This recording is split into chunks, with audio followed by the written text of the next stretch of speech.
their actual ballot. There's an assistant, intern, somebody else that's actually doing their coach's ballot. If you think about it, they're so focused on their own team and who their opponent is. Steve Sarkisian on the week that he's playing Georgia, also watching SMU and watching BYU and Indiana. No, here is what we did learn from the coaches poll. The coaches clearly believe that a champion needs to lose before you can crown anybody else. They don't care that Ohio State lost, 16, 17 starters. They don't care. They had Texas 1, Ohio State 2, Penn State 3, Georgia 4, Notre Dame 5, Clemson 6, Oregon 7, Alabama 8, LSU 9, Miami 10. And then you got Arizona State 11, Illinois 12, South Carolina, Michigan, Ole Miss, I think it's way overranked, SMU, Florida, Tennessee, Tennessee will not be a top 25 team this year. You can book it. Indiana, Kansas State, Texas A&M, Iowa State, BYU, Texas Tech, and Boise State.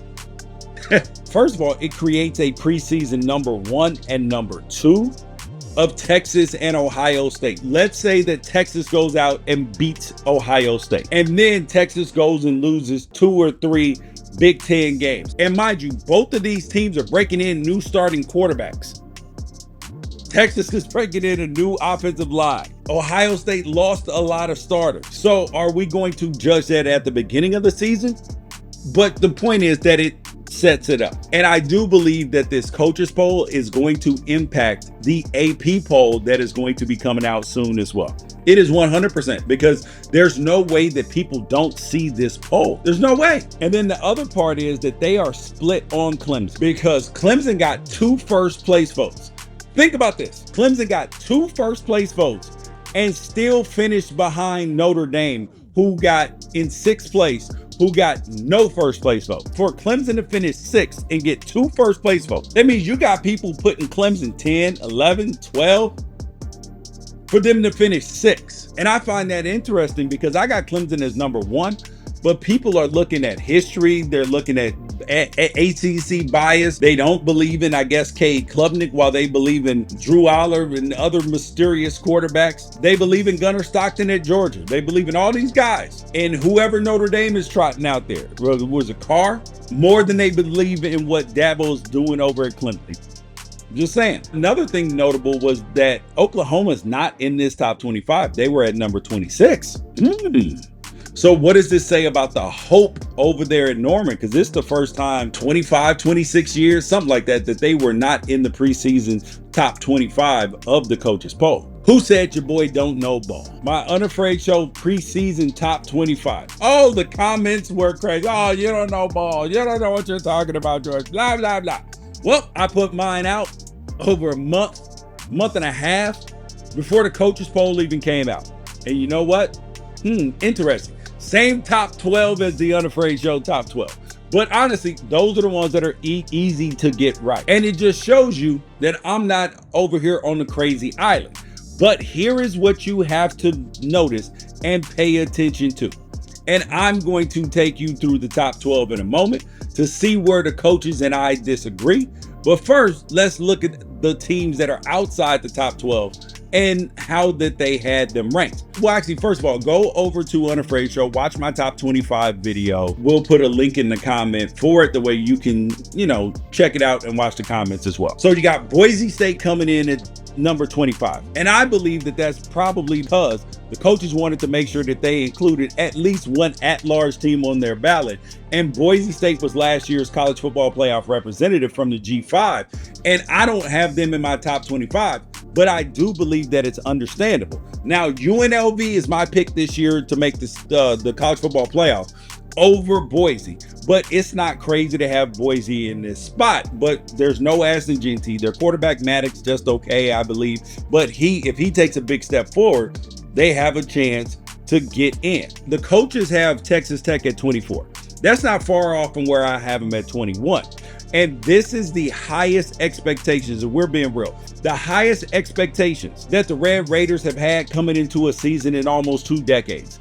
And it is going to be fun to see if Baron Morton can actually help them stay in the top 25 throughout the year. One of the more fascinating things about the coaches poll is the respect that they have for BYU. Because even after losing their quarterback so late Jake Ratzlaff, they have BYU at 23, ahead of Texas Tech. And now I think that this is going to look smart for the first half of the season because BYU's schedule is 100% friendly. And LJ Martin is going to eat up a lot of yards in the running game. But I have them falling off later in the season, which is why I did not include them in my preseason top 25 at all. Now at 21, the coaches have a two-way tie between Iowa State and Texas A&M. Now I have Iowa State at 16, and I have Texas A&M just outside of my top 25. Now, I believe that Iowa State fans have legitimate concerns about the size and depth after last year, but a healthy linebacking crew and talented wide receiver transfers are going to help their star quarterback, Rocco Beck, who people need to understand is a very good player. If you put Rocco Beck on Penn State, I would have them winning the national championship probably. And their head coach, Matt Campbell, he is clearly making noise in the Big 12, but down in College Station, when it comes to Texas A&M, they're going to need to handle business at home. They got Auburn, Florida, and South Carolina all coming to Kyle Field, and they're going to have to take care of them games to stay in the top 25. Now at 20, the coaches, they like Kansas State, 2 spots below where I have them. So that's 4 big teams in the first 6 spots. Maybe the Big 12 actually has a chance to get 2 teams in the college football playoff this year because I got them up there. Coaches poll, AP poll, and when I put out my poll, everybody, oh my God, why are there so many Big 12 teams in the big half? In the second half of because that's where they belong. Here's the thing about that Kansas State team. They're gonna have to win non-conference games to maintain their respect. And I made a video about how important it is for the Big 12 this year that their non-conference as a conference is going to be crucial for them getting 2 playoff spots in. That is the only way. Now, I believe Kansas State's quarterback Avery Johnson and Austin Romaine, they could be 2 of the top 5 players in the conference this year, and you wouldn't be surprised to see them make the college football playoff like I have them make it. At 19, the coaches have Indiana, and I've already been accused by everybody under the sun disrespecting Indiana by calling them a bowl team in 2025 instead of a playoff contender. But their head coach, Kurt Singati, he might be on to something by scheduling week 9 conference games if Indiana is going to get this kind of early season respect from here on out. That will put them in a brilliant spot. Now, mind you, as a college football fan, I hate it and it stinks. But at Indiana, that might be the philosophy. Now, at 18, another 2024 college football playoff team in Tennessee. Now, if they had kept Nico Iamaleava, maybe, right? But that don't help the O-line, and it don't help their wide receiver core, who even lost Squirrel Wright. But now, this preseason ranking, oh God, it feels like they got a reward for last year's efforts because I can't see them going back there again. Now, I can't also hate at the coaches for having Florida at 17 because I got them at 15. And it's wild to me to think that Billy Napier, dude, is still on the hot seat after exceeding expectations of last year and setting the Gators up for this ranking going into 2025. But 17 is also the preseason coaches ranking that Dan Mullen had at Florida in 2021 when he got fired. And 11 weeks into the season, they gave him that permanent vacation for going 5-6. Now, expectations are only going to ramp up. So Billy Napier better hope that his star quarterback, DJ Lagway, is healthy. Now, at 16, just like the coaches, SMU, I got them at 13 because I think that they'll do a good job of replacing the production that they lost at running back, at the running back position. And the question is, will they repeat as a college football playoff participant? It does help that they host both Louisville and Miami at home instead of going on the road. Now at 15, we have the biggest difference in my opinion between myself and the coaches. They have Ole Miss, and I personally have Ole Miss as an 8-win team this season, but it doesn't mean I think that the Rebels are going to stink. I just think that they're going to have to reset a year behind a young Austin Simmons at quarterback, and they'll be right back for a CFP spot in 2026. So leave me alone, Ole Miss fans. I'm telling you like it is. At 14, we both have Michigan. And I have Michigan at 14 contingent upon them starting Mikey Keene at quarterback and playing to win right now. Because I'm not sure that the coaches that they believe that Bryce Underwood is ready to leave a top 5 or top 15 rather team as a freshman. So I'm going to assume that we are on the same page here, that me and the Michigan coaches are on the same page. That yes, you might want to break Bryce Underwood in, but you're going to lose a game or two because of Bryce Underwood and playing a true freshman. True freshmen, aside from Jamil Holloway, don't win national championships. Just saying. The coaches, they have South Carolina at 13. I got them at 19. And they'll have every single opportunity to prove us wrong and get inside the top 10 quickly because they'll be favored in their first 5 games.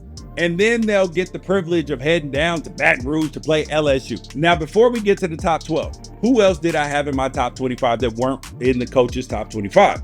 I had Iowa at 25. The coaches had them at 33. I had Auburn at 24. The coaches had them at 32. I had Washington at 23. And the coaches had them at 41. 41. It's a damn shame that I got to be the Huskies defender. That don't make no sense. Now, I had TCU in the air, well, in their air raid at 22. Coaches had the Horned Frogs at 38. I had Utah at 20. The coaches had the Utes at 30. And finally, I like Oklahoma a lot more than the coaches because I got them at 17. The coaches got them at 26. Now on to the top 12 because the coaches and I both have Illinois and Arizona State at 11 and 12. Now, if you want to hear directly from the coaches themselves about how they got their programs to this point, check out my interviews with Brett Bielema and Kenny Dillingham right here on Unafraid Show. Boom. Go ahead and click it after this video. Because at the top 10 spot, the coaches have Miami, and they made some great hires on the defensive side of the ball. The running game looks solid. Their offensive line is ridiculous. And if Carson Beck lives up to his salary, this is a college football playoff team. And I'm actually an even bigger believer in Mario Cristobal than the coaches because I got Miami at 9. But the coaches, they have LSU at 9. And honestly, with how brutal the Tiger schedule is in 2025, finishing 9th wouldn't be massive at all because it all hinges on the defense because this offense is going to go crazy this year. And I have Brian Kelly's crew at number 8. Now, at number 8, the coaches like Alabama. And I feel like that's redemption for everybody who criticized me for having them at number 10. Because nobody is afraid of Alabama right now. They used to be able to throw their jerseys out on the field and win. Them days is over. Nick Saban ain't walking through that door again, even though Kalen DeBoer is a really good coach. You know, and it is nice for people to actually feel like that because for the first time in over 15 years, Nick Saban is not on that sideline coaching. But everybody in Tuscaloosa, they are pinning up every single doubt, every single hate, and just waiting to say, see, I told you so. At number 7, the coaches have my Oregon Ducks. And I've talked about this plenty, but this is a championship caliber roster with a question mark at quarterback. I honestly feel better about the situation with Dante Moore than the coaches do in their poll, which is where I put my Ducks at number 5. Now, at number 6, the coaches have Clemson, but they also have 2 first place votes.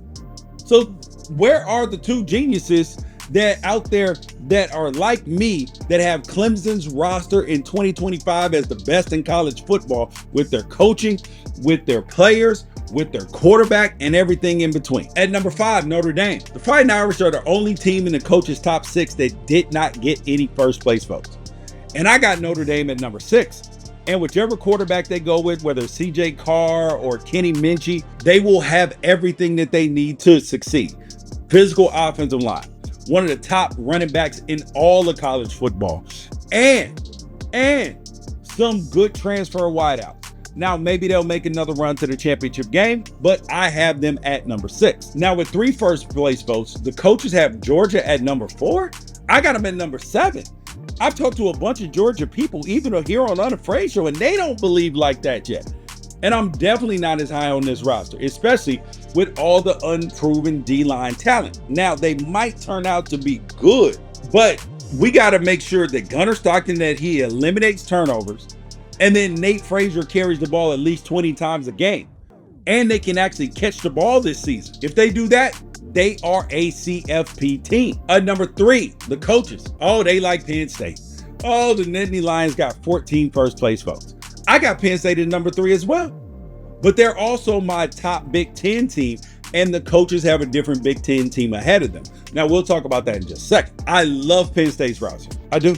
But I have serious doubts about their quarterback, Drew Allar, as I could not have stated that anymore about him being a game manager, and not in the slanderous way, not in the fact that every quarterback has to be a game manager. I could be wrong, but then again, they don't need him to be a superstar to justify this ranking, because if the defense plays up to his capability and they feed the running back duo of Katron Allen and Singleton, this is going to be a special season for Penn State. All they got to do is win against Ohio State and Oregon, and one of them's at home. Now, the coaches have Ohio State at number 2.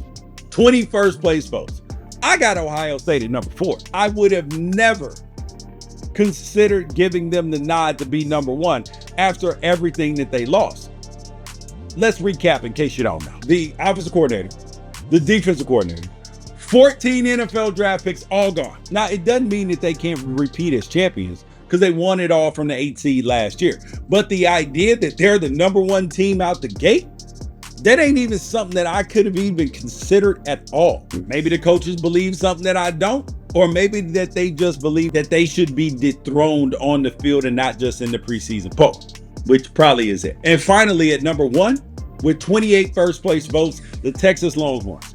Now, I got Texas at number 2, and just out of caution for having a newer offensive line to go along with Arch Manning, but this is probably the best returning defense in college football, and we know that defense, that it has a chance to win a national championship. And you guys, that is the Unafraid Show Daily Live for today. Make sure that you like, subscribe, get notifications, and tell a friend about the show. Peace out.